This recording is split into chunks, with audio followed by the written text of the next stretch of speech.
ಅನಂತನಾಗ್ ಜಿಲ್ಲೆಯಲ್ಲಿ ಶಾಲಾ ಕಾಲೇಜುಗಳು ಇನ್ನೂ ಕೂಡ ತೆರೆದಿಲ್ಲ. ಅತಿ ಹೆಚ್ಚು ಉಗ್ರ ಚಟುವಟಿಕೆ ಇರುವಂತಹ ಜಿಲ್ಲೆ ಜಮ್ಮು ಕಾಶ್ಮೀರದ ಅನಂತನಾಗ್ ಜಿಲ್ಲೆಯಲ್ಲಿ ಕಟ್ಟೆಚ್ಚರ ವಹಿಸಲಾಗಿದೆ. ಈ ಕುರಿತು ಅನಂತನಾಗ್ನಿಂದಲೇ ನ್ಯೂಸ್ ಫಸ್ಟ್ ಗ್ರೌಂಡ್ ರಿಪೋರ್ಟ್ ಮಾಡ್ತಾ ಇದೆ. ಭದ್ರತಾ ವ್ಯವಸ್ಥೆ ಹಾಗೂ ಜನರ ಜೀವನದ ಸಂಕ್ಷಿಪ್ತ ಮಾಹಿತಿಯನ್ನ ನಿಮ್ಮ ಮುಂದೆ ಇಡ್ತಾ ಇದೆ. ಹೆಚ್ಚು ಉಗ್ರ ಚಟುವಟಿಕೆ ನಡೆಯುವಂತಹ ಜಿಲ್ಲೆಯಿಂದ ನಿಮ್ಮ ನ್ಯೂಸ್ ಫಸ್ಟ್ ಗ್ರೌಂಡ್ ರಿಪೋರ್ಟ್ ಅನ್ನು ಮಾಡೋದಕ್ಕೆ ಮುಂದಾಗಿದೆ. ಭಾರತ ಮತ್ತು ಪಾಕಿಸ್ತಾನದ ನಡುವೆ ಉದ್ವಿಗ್ನತೆ ಸೃಷ್ಟಿಯಾದ ಕ್ಷಣದಿಂದ ಇಲ್ಲಿಯವರೆಗೂ ಕೂಡ ಸತತವಾಗಿ news first non stop coverage ಮೂಲಕ ಗ್ರೌಂಡ್ ರಿಪೋರ್ಟ್ ಅನ್ನು ನಿಮ್ಮ ಮುಂದೆ ಇಡ್ತಾ ಬರ್ತಾ ಇದೆ. ಈಗ ಜಮ್ಮು ಕಾಶ್ಮೀರದ ಅತಿ ಹೆಚ್ಚು ಉಗ್ರ ಚಟುವಟಿಕೆ ಇರುವಂತಹ ಅನಂತನಾಗ್ ಜಿಲ್ಲೆಯಿಂದಲೇ ನಮ್ಮ ಪ್ರತಿನಿಧಿ ಜಗದೀಶ್ ಲೈವ್ ನಲ್ಲಿ ಜಾಯಿನ್ ಆಗ್ತಾ ಇದ್ದಾರೆ. ಜಗದೀಶ್, ಅತಿ ಹೆಚ್ಚು ಟೆರರ್ ಆಕ್ಟಿವಿಟೀಸ್ ಇರುವಂತಹ ಜಿಲ್ಲೆ ಅನಂತನಾಗ್ನ ನೆಲದಲ್ಲಿ ನಿಂತು ನೀವು ರಿಪೋರ್ಟ್ ಮಾಡ್ತಾ ಇದ್ದೀರಾ. ಸದ್ಯದ ಸಿಚುವೇಶನ್ ಏನು ಅನಂತನಾಗ್ ಜಿಲ್ಲೆಯಲ್ಲಿ? ಶಾಲಾ ಕಾಲೇಜುಗಳನ್ನ ತೆರೆಯದಿರೋದಕ್ಕೆ ಇನ್ನೂ ಆತಂಕ ಇರೋದೇ ಕಾರಣನಾ? ವಿಜಯ್, ಈಗ ಸದ್ಯ ನಿಂತಿರುವಂತದ್ದು ಅನಂತನಾಗ್ ಜಿಲ್ಲೆ. ಇದು ಅನಂತನಾಗ್ ಜಿಲ್ಲೆ ಅಂತ ತಕ್ಷಣ ನೀವು ಪ್ರತಿ ಬಾರಿ, ಈಗಲ್ಲ ಕಳೆದ ಒಂದು 10 ದಿವಸಗಳಿಂದ ಅಲ್ಲ, ಯಾವಾಗಾದರೂ ಸಹಿತ ಉಗ್ರ ಚಟುವಟಿಕೆ ವಿಚಾರ, ಉಗ್ರರ ಏನಂದ್ರೆ ಓಡಾಟ ಇದೆ ಅಂತ ಸುದ್ದಿ ಬಂದ ತಕ್ಷಣ ಮೊದಲು ಬರುವಂತಹ ಹೆಸರು ಅನಂತನಾಗ್ ಮತ್ತೆ ಬಂಡೀಪುರ ಜಿಲ್ಲೆಯಲ್ಲಿ ಅನ್ನುವಂತಹ ವಿಚಾರ ಬರುತ್ತೆ. ಅಂತಹ ಕಾರಣಕ್ಕಾಗಿ ನಾವು ಅನಂತನಾಗಿನ ಸದ್ಯದ ಪರಿಸ್ಥಿತಿ ಏನಿದೆ ಅನ್ನುವಂತ ನೋಡಿಕೊಂಡು ಮತ್ತೆ ಕನ್ನಡದ ಜನರಿಗೆ ಮಾಹಿತಿನ ಕೊಡುವಂತಹ ಸಲುವಾಗಿ ಏನಂದ್ರೆ ಇದೇ ಒಂದು ಅನಂತನಾಗ್ ಜಿಲ್ಲೆಗೆ ಎಂಟ್ರಿಯನ್ನ ಕೊಟ್ಟಿದ್ದೀವಿ. ಇಲ್ಲಿರುವಂತಹ ಪರಿಸ್ಥಿತಿಯನ್ನು ತೋರಿಸ್ತೀವಿ. ನಿನ್ನೆವರೆಗೆ ಪೂರ್ತಿ ಏನಂದ್ರೆ ಶಟ್ ಡೌನ್ ಇತ್ತು, ಆದ್ರೆ ಇವತ್ತು ಸ್ವಲ್ಪ ಮಟ್ಟಿಗೆ ಏನಂದ್ರೆ ವಾಹನಗಳು ಓಡಾಡ್ತಿದ್ದಾವೆ ಮತ್ತೆ ಅಂಗಡಿ ಮುಗ್ಗಟ್ಟುಗಳನ್ನ ಸಹಿತ ಓಪನ್ ಮಾಡೋದಕ್ಕೆ ಅವಕಾಶವನ್ನ ಕೊಡಲಾಗಿದೆ. ಆದ್ರೆ ಇನ್ನೂವರೆಗೂ ಸಹಿತ ಶಾಲಾ ಕಾಲೇಜುಗಳನ್ನ ಓಪನ್ ಮಾಡೋದಕ್ಕೆ ಯಾವುದೇ ಕಾರಣಕ್ಕೂ ಸಹಿತ ಅವಕಾಶವನ್ನ ಕೊಟ್ಟಿಲ್ಲ. ಅದ್ರ ಜೊತೆಗೆ ಇಲ್ಲಿ ಒಂದೊಂದು ಅಂಗಡಿಯಲ್ಲೂ ಸಹಿತ ನೋಡಿ ಯಾವ ರೀತಿಯಾಗಿ ಏನಂದ್ರೆ ಮೇಲ್ಗಡೆ ನಿಮಗೆ ಸಿಮೆಂಟಿನ ಮೂಟೆಯ ಏನಂದ್ರೆ ಮರಳ ಹಾಕಿ ಅದರಲ್ಲಿ ಅಂದ್ರೆ ಭದ್ರತಾ ದೃಷ್ಟಿಯಿಂದ ಒಂದೊಂದು ಅಂಗಡಿ ಮೇಲ್ಗಳು ಸಹಿತ ಇಷ್ಟರ ಮಟ್ಟಿಗೆ ಸೆಕ್ಯೂರಿಟಿನ ಕೊಡ್ತಾರೆ. ಅಲ್ಲಿ ಸೇನೆಯ ಏನಂದ್ರೆ ಕಾರ್ಯಾಚರಣೆಗೆ ಏನಂದ್ರೆ ಸಂದರ್ಭದಲ್ಲಿ ಏಕಾಏಕಿ ಏನಾದ್ರು ಟೆರರಿಸ್ಟ್ಗಳ ಅಟ್ಯಾಕ್ ಮಾಡುವಂತಹ ಸಂದರ್ಭದಲ್ಲಿ ಈ ಸೇಫ್ ಸಲುವಾಗಿ ಏನಂದ್ರೆ ಈ ಒಂದು ಸಿಮೆಂಟಿನ ಬ್ಯಾರಿಕೇಡ್ ರೀತಿಯಲ್ಲಿ ಅಂದ್ರೆ ಅವುಗಳನ್ನ ಬಳಕೆಯನ್ನ ಮಾಡ್ಕೊಳ್ತಾರೆ. ಮತ್ತೆ ಅದರ ಜೊತೆಗೆ ಕೆಳಭಾಗದಲ್ಲೂ ಸಹಿತ ಏನಂದ್ರೆ ಜನರ ಓಡಾಟವನ್ನು ನೋಡ್ತಾ ಇದ್ರೆ ಮತ್ತೆ ಪ್ರತಿ ಹೆಜ್ಜೆಗೂ ಸಹಿತ ಮಿಲಿಟರಿ ಕಾಣ ಸಿಗುತ್ತೆ ನಿಮಗೆ.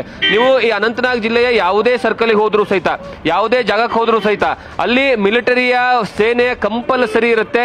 ಈ ಒಂದು ಕಂಪಲ್ಸರಿ ಇರುವಂತಹ ಸೇನೆ, ಯಾಕಂದ್ರೆ ಈಗ ಶಾಲಾ ಕಾಲೇಜುಗಳಲ್ಲಿರುವಂತಹ ವಿದ್ಯಾರ್ಥಿಗಳನ್ನ ಬೇರೆ ಕಡೆಗೆ ಸ್ಥಳಾಂತರ ಮಾಡುವಂತಹ ಕೆಲಸವನ್ನ ಮಾಡಲಾಗ್ತದೆ. ನಿಮಗೆ ವಿಜುವಲ್ಸ್ ಅಲ್ಲೂ ಸಹಿತ ತೋರಿಸ್ತಾ ಇದ್ದೀನಿ. ಯಾಕಂದ್ರೆ ಕಳೆದ 8 ದಿವಸದಿಂದ ನಿರಂತರವಾಗಿ ಆ ಶಾಲಾ ಕಾಲೇಜಿರುವಂತಹ ಮಕ್ಕಳಿಗೆ ಅಂದ್ರೆ ಏಕಾಏಕಿ ಲಾಕ್ ಆಗಿರುವಂತಹ ಕಾರಣಕ್ಕಾಗಿ ದೊಡ್ಡ ಮಟ್ಟದಲ್ಲಿ ಪ್ರಾಬ್ಲಮ್ ಆಗಿತ್ತು. ಹಾಗಾಗಿ ಅವರನ್ನ ನಾಳೆಯಿಂದ ಬಹುತೇಕ ಶಾಲಾ ಕಾಲೇಜುಗಳು ಓಪನ್ ಆಗುವಂತಹ ಸಾಧ್ಯತೆ ಇರುವಂತಹ ಕಾರಣಕ್ಕಾಗಿ ಮತ್ತೆ ನಿಮಗೆ ಇಲ್ಲೊಂದು ಕಾಲೇಜ್ ಇದೆ, ಏನೋ ಅನಂತನಾಗ್ ಜಿಲ್ಲೆಯಲ್ಲಿರುವಂತಹ ಗವರ್ಮೆಂಟ್ ಡಿಗ್ರಿ ಕಾಲೇಜ್, ಅದನ್ನು ಸಹಿತ ತೋರಿಸ್ತೀನಿ ನಿಮಗೆ.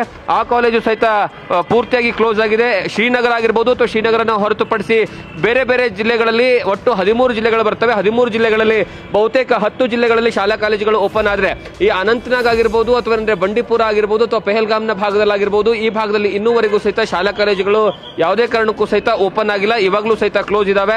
ಮತ್ತೆ ಅದರ ಜೊತೆಗೆ ನಿನ್ನೆಯಿಂದನೂ ಸಹಿತ ಉಗ್ರರನ್ನ ಮಟ್ಟ ಹಾಕುವಂತಹ ಸಲುವಾಗಿ ಪೂರ್ತಿಯಾಗಿ ಕೂಂಬಿಂಗ್ ಮಾಡುವಂತಹ ಕೆಲಸವನ್ನ ಮಾಡಲಾಗ್ತದೆ. ಯಾಕಂದ್ರೆ ಈ ಪೆಹಲ್ಗಾಮ್ ಇದೆ ಅಲ್ಲ, ಪೆಹಲ್ಗಾಮ್ನ ಅಕ್ಕಪಕ್ಕದಲ್ಲೇ ಇನ್ನೂವರೆಗೂ ಸಹಿತ ಆ 4 ಜನರು ಉಗ್ರರು ಆ ಪೆಹಲ್ಗಾಮ್ ದಾಳಿಯನ್ನ ಮಾಡಿರುವಂತಹ ಉಗ್ರರು ಮತ್ತೆ ಅವರಿಗೆ ನಂಟಿರುವಂತಹ ಜನರು ಇದ್ದಾರೆ ಅನ್ನುವಂತಹ ಕಾರಣಕ್ಕಾಗಿ ದೊಡ್ಡ ಮಟ್ಟದಲ್ಲಿ ಕಾರ್ಯಾಚರಣೆ ನಡೀತಾ ಇದೆ. ಕಾರ್ಯಾಚರಣೆ ನಡೆಯುವಂತಹ ಏನಂದ್ರೆ ಸಂದರ್ಭದಲ್ಲಿ ಏನಾದ್ರೂ ಅನಾಹುತ ಆಗಬಹುದು, ಏಕಾಏಕಿ ಗುಂಡಿನ ದಾಳಿ ಆಗಬಹುದು ಅನ್ನುವಂತಹ ಕಾರಣಕ್ಕಾಗಿ ಏನಂದ್ರೆ ಜನರಿಗೆ ಇಲ್ಲೂವರೆಗೂ ಸಹಿತ ರೆಡ್ ಅಲರ್ಟ್ ಅನ್ನು ಘೋಷಣೆ ಮಾಡಿರುವಂತದ್ದು. ಅಂದ್ರೆ ರೆಡ್ ಅಲರ್ಟ್ ಅಂದ್ರೆ ಅವಶ್ಯಕತೆ ಇದ್ರೆ ಮಾತ್ರ ಹೊರಗಡೆ ಬನ್ನಿ, ಇಲ್ಲವಾದ್ರೆ ಮನೆಯಿಂದ ಹೊರಗಡೆ ಬರಬೇಡಿ, ಸುಖ ಸುಮ್ಮನೆ ಅನ್ನುವಂತಹ ವಿಚಾರಗಳನ್ನ ಏನಂದ್ರೆ ಹೇಳುವಂತಹ ಕಾರಣಕ್ಕಾಗಿ ಅದನ್ನ ರೆಡ್ ಅಲರ್ಟ್ ಅಂತ ಹೇಳ್ತಾರೆ. ಇನ್ನೂವರೆಗೂ ಸಹಿತ ಈ ಅನಂತನಾಗ್ ಮತ್ತೆ ಬಂಡೀಪುರ ಪೆಹಲ್ಗಾಮ್ ಈ ಪ್ರದೇಶ ಏನಿದೆ ಪೂರ್ತಿಯಾಗಿ ಇಲ್ಲಿ ಏನಂದ್ರೆ ರೆಡ್ ಅಲರ್ಟ್ ಅನ್ನು ಘೋಷಣೆ ಮಾಡಿರುವಂತದ್ದು. ಇವತ್ತು ಬೆಳಗ್ಗೆ ಅಂದ್ರೆ ನಿನ್ನೆ ಬೆಳಗ್ಗೆ 3 ಜನ ಉಗ್ರರನ್ನ ಹೊಡೆದಾಕಿರುವಂತಹ ಸೇನೆ ಇವತ್ತು ಏನಂದ್ರೆ ಬೆಳಗ್ಗೆಯಿಂದನೇ ಮತ್ತೆ ಕಾರ್ಯಾಚರಣೆಯನ್ನು ಆರಂಭವನ್ನ ಮಾಡಿದೆ. ಎಲ್ಲಾ ಕಡೆನೂ ಸಹಿತ ಗುಡ್ಡಗಾಡಿನ ಪ್ರದೇಶದಲ್ಲಿ ಆ 4 ಜನ ಟೆರರಿಸ್ಟ್ ಗಳನ್ನ ಹುಡುಕುವಂತಹ ಕೆಲಸ ನಿರಂತರವಾಗಿ ನಡೀತಾ ಇದೆ. ಹಾಗಾಗಿ ಈ ಜಿಲ್ಲೆಯಲ್ಲಿರುವಂತಹ ಪರಿಸ್ಥಿತಿ, ಈ ಸ್ಥಳದಲ್ಲಿರುವಂತಹ ಪರಿಸ್ಥಿತಿ ಯಾವಾಗಲೂ ಸಹಿತ ಇಲ್ಲಿರುವಂತಹ ಜನರು ಹೇಳುವಂತ ಒಂದೇ ಮಾತು, ಆತಂಕದ ಪರಿಸ್ಥಿತಿ ಸದಾ ಇರುತ್ತೆ. ಪ್ರತಿ ಹೆಜ್ಜೆ ಹೆಜ್ಜೆಗೂ ಸಹಿತ ಮಿಲಿಟರಿಯ ಕಾರ್ಯಾಚರಣೆ ನಡೀತಾನೆ ಇರುತ್ತೆ. ಯಾವಾಗ ಎಲ್ಲಿ ಹೇಗೆ ಗುಂಡಾರುತ್ತೋ ಯಾರ ಮೇಲೆ ಗುಂಡಾರುತ್ತೋ ಅನ್ನುವಂಥದ್ದು ಯಾರಿಗೂ ಗೊತ್ತಿಲ್ಲ. ಇಂತಹ ಭಯದ ವಾತಾವರಣದಲ್ಲಿ ಇಲ್ಲಿರುವಂತಹ ಜನರು ಬದುಕ್ತಾ ಇದ್ದಾರೆ. ಆದ್ರೆ ಅವರಿಗದು ರೂಢಿ ಆಗ್ಬಿಟ್ಟಿದೆ. ಯಾವುದೇ ಕಾರಣಕ್ಕೂ ಸಹಿತ ಅದನ್ನ ದೊಡ್ಡ ವಿಚಾರ ಅಂತ ತಿಳ್ಕೊಳ್ಳೋದೇ ಇಲ್ಲ. ಯಾಕಂದ್ರೆ ಪ್ರತಿ ದಿವಸ ನಡೆಯುವಂತಹದ್ದಲ್ಲ ಅದು. ನಮಗೆ ಅದು ಒಂದು ದೊಡ್ಡ ವಿಚಾರ ಅಥವಾ ಏನಂದ್ರೆ ಟೆರರ್ ಆಕ್ಟಿವಿಟಿ ಅಂದ ತಕ್ಷಣವೇ ಅದ್ರ ದೊಡ್ಡದಾಗಿ ನೋಡ್ತೀವಿ. ಆದ್ರೆ ಇಲ್ಲಿರುವಂತಹ ಜನರು ಅವರ ಹೇಳೋದು ಒಂದೇ ಮಾತು, ಎಷ್ಟು ದಿವಸ ಅಂತ ಭಯದಲ್ಲಿ ಒಳಗಡೆ ಕೂತ್ಕೊಳ್ಳೋಕ್ಕಾಗುತ್ತೆ, ಎಷ್ಟು ದಿವಸ ಅಂತ ಏನಂದ್ರೆ ಜೀವನವನ್ನ ಕಟ್ಕೊಳ್ಳದೆ ಇರೋದಕ್ಕಾಗುತ್ತೆ, ಶಾಲಾ ಕಾಲೇಜುಗಳಿಗೆ ಹೋಗದೆ ಇರೋಕ್ಕಾಗುತ್ತೆ.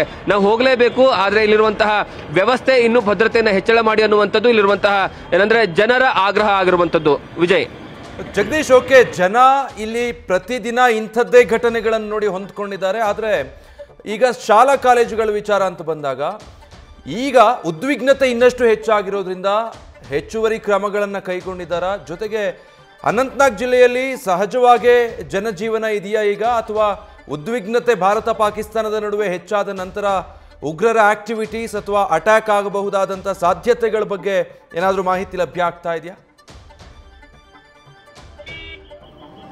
ವಿಜಯ್, ನಿನ್ನೆವರೆಗೂ ಸಹಿತ ಪೂರ್ತಿಯಾಗಿ ಇಡೀ ಸಿಟಿ ಕ್ಲೋಸ್ ಆಗಿತ್ತು, ಯಾವುದೇ ಕಾರಣಕ್ಕೂ ಓಪನ್ ಆಗಿರಲಿಲ್ಲ. ಆದ್ರೆ ಇವತ್ತು ಏನಂದ್ರೆ ಬೆಳಗ್ಗೆಯಿಂದನೂ ಸಹಿತ ಇಲ್ಲಿರುವಂತಹ ಜಿಲ್ಲಾಡಳಿತ ಜನಸಾಮಾನ್ಯರಿಗೆ ಅಂಗಡಿ ಮುಗ್ಗಟ್ಟುಗಳನ್ನು ಓಪನ್ ಮಾಡೋದಕ್ಕೆ ಅವಕಾಶವನ್ನು ಕೊಟ್ಟಿದ್ದಾರೆ, ಅದಕ್ಕೆ ಪರ್ಮಿಷನ್ ಕೊಟ್ಟಿದ್ದಾರೆ. ಹಾಗಾಗಿ ಇಲ್ಲಿ ಇವತ್ತು ವ್ಯಾಪಾರ ವಹಿವಾಟು ಆರಂಭ ಆಗಿದೆ. ಏನಂದ್ರೆ ಅಂಗಡಿ ಮುಗ್ಗಟ್ಟುಗಳು ಓಪನ್ ಆಗಿದ್ದಾವೆ. ಜನರ ಓಡಾಟವೂ ಸಹಿತ ಇವತ್ತು ಹೆಚ್ಚಾಗ್ತಾ ಇದೆ. ಕಾರಣ ಏನು ಅಂತಂದ್ರೆ ಕಳೆದ 8 ದಿವಸಗಳಿಂದ ಯಾರಿಗೂ ಸಹಿತ ಹೊರಗಡೆ ಬರೋದಕ್ಕೆ ಅವಕಾಶವನ್ನ ಕೊಡ್ತಾ ಇರಲಿಲ್ಲ. ಜನರು ಸುಖ ಸುಮ್ಮನೆ ರಸ್ತೆಗಳಲ್ಲಿ ಓಡಾಡೋ ಹಾಗಿರಲಿಲ್ಲ. ಜನರು ಸುಖ ಸುಮ್ಮನೆ ಯಾವುದೇ ಕಾರಣಕ್ಕೂ ವಾಹನಗಳನ್ನ ತಗೊಂಡು ಬೇರೆ ಕಡೆಗೆ ಹೋಗೋ ಹಾಗಿರಲಿಲ್ಲ. ಒಂದ್ ವೇಳೆ ಹೋಗುವಂತಹ ಪರಿಸ್ಥಿತಿ ಬಂದರೂ ಸಹಿತ ಅವರ ಐಡೆಂಟಿ ಕಾರ್ಡ್ ಅನ್ನ ಚೆಕ್ ಮಾಡಿ ಎಲ್ಲಿಗೆ ಹೋಗ್ತಿದ್ದಾರೆ, ಯಾಕೆ ಹೋಗ್ತಿದ್ದಾರೆ ಅನ್ನುವಂತಹ ಪೂರ್ತಿ ಮಾಹಿತಿಯನ್ನು ಕಲೆ ಹಾಕಿ ತದನಂತರ ಏನಂದ್ರೆ ಅವ್ರನ್ನ ಬಿಡುವಂತಹ ಕೆಲಸ ಆಗ್ತಾ ಇತ್ತು. ಆದ್ರೆ ಇವತ್ತು ಜನಸಾಮಾನ್ಯರಿಗೆ ಓಡಾಟಕ್ಕೆ ಮತ್ತೆ ಅಂಗಡಿ ಮುಗ್ಗಟ್ಟುಗಳನ್ನ ಓಪನ್ ಮಾಡೋದಕ್ಕೆ ಅವಕಾಶವನ್ನ ಕೊಟ್ಟಿರುವಂತಹ ಕಾರಣಕ್ಕಾಗಿ ಜನಜೀವನ ಏನೋ ಸಹಜವಾಗಿ ಮತ್ತೆ ಮರಳಿ ತಮ್ಮ ದೈನಂದಿನ ಜೀವನವನ್ನ ಆರಂಭ ಮಾಡ್ತಾ ಇದೆ. ಆದ್ರೆ ಆತಂಕ ಇದೆಯಲ್ಲ, ಆತಂಕ ಇರುವಂತದ್ದು ಇನ್ನೂವರೆಗೂ ಸಹಿತ ಅಷ್ಟೇ ಇದೆ. ನೀವು ಇನ್ನೂವರೆಗೂ ನೋಡಬಹುದು, ಪರ್ಮಿಷನ್ ಕೊಟ್ಟರು ಸಹಿತ ಯಾವುದೇ ಕಾರಣಕ್ಕೂ ಇನ್ನೂ ಕೆಲ ಅಂಗಡಿ ಮುಗ್ಗಟ್ಟುಗಳು ಓಪನ್ ಆಗಿಲ್ಲ. ಇವಾಗಲೂ ಸಹಿತ ಆ ಅಂಗಡಿ ಮುಗ್ಗಟ್ಟುಗಳು ಪೂರ್ತಿಯಾಗಿ ಕ್ಲೋಸ್ ಆಗಿದ್ದಾವೆ. ಕೇವಲ ಹೋಟೆಲ್ಗಳು ಮತ್ತೆ ಅಗತ್ಯ ವಸ್ತುಗಳನ್ನ ಇರುವಂತಹ ಅಂಗಡಿಗಳನ್ನು ಮಾತ್ರ ಹೆಚ್ಚಿನ ಪ್ರಮಾಣದಲ್ಲಿ ತೆಗೆಯಲಾಗಿದೆ. ಇಲ್ವಾದ್ರೆ ವ್ಯಾಪಾರ ವಹಿವಾಟು ಬಹುತೇಕ ಇಲ್ಲಿರುವಂತದ್ದು ಕ್ಲೋಸ್ ಆಗಿದೆ. ಅದನ್ನ ಹೊರತುಪಡಿಸಿದ್ರೆ ಜನರಾಗಿರ್ಬೋದು, ಅಂದ್ರೆ ಸ್ಪೆಷಲಿ ಹೆಣ್ಮಕ್ಳಾಗಿರ್ಬೋದು, ಮಕ್ಕಳಾಗಿರ್ಬೋದು, ಯಾರು ನಿಮಗೆ ರಸ್ತೆಗಳಲ್ಲಿ ಹೆಚ್ಚಿನ ಪ್ರಮಾಣದಲ್ಲಿ ಕಾಣಸಿಗೋದಿಲ್ಲ. ಮತ್ತೆ ಈಗಾಗಲೇ ಅನಂತನಾಗ್ ಜಿಲ್ಲೆಯಲ್ಲಿ ಈಗಾಗಲೇ ಸೇನೆ ಕೊಟ್ಟಿರ್ತಕ್ಕಂತಹ ಮಾಹಿತಿ ಆಧಾರದ ಮೇಲೆ ಹೇಳಬೇಕು ಅಂತಂದ್ರೆ ಇಲ್ಲಿ ಹೆಚ್ಚಿನ ಪ್ರಮಾಣದಲ್ಲಿ ಇವತ್ತು ಮತ್ತೆ ನಿನ್ನೆ ಮತ್ತೆ ನಾಳೆ 3 ದಿವಸಗಳ ಕಾಲ ನಿರಂತರವಾದಂತಹ ಉಗ್ರರ ಏನಂದ್ರೆ ಚಟುವಟಿಕೆ ಇರುವಂತಹ ಕಾರಣಕ್ಕಾಗಿ ಅಲ್ಲಿ ಏನಂದ್ರೆ ಆಕ್ಟಿವ್ ಆಗಿ ಆಪರೇಷನ್ ಅನ್ನ ಮಾಡಲಾಗ್ತಾ ಇದೆ. ಆ ಆಪರೇಷನ್ ಮಾಡೋ ಸಂದರ್ಭದಲ್ಲಿ ಯಾರು ಸಹಿತ ಬರಬೇಡಿ ಅನ್ನುವಂತಹ ಸಂದೇಶ ಕೊಟ್ಟಿರುವಂತಹ ಕಾರಣಕ್ಕಾಗಿ ಜಿಲ್ಲೆ ಮಾತ್ರ ಅಲ್ಲ, ಇಲ್ಲಿ ಇನ್ನು ಅಟ್ಲೀಸ್ಟ್ ಜಿಲ್ಲೆಯಲ್ಲಿ ಸ್ವಲ್ಪ ಮಟ್ಟಿಗಾದ್ರೂ ಒಂದು ಸ್ವಲ್ಪ ನಿಮಗೆ ಜನ ಕಾಣಿಸ್ತಾರೆ.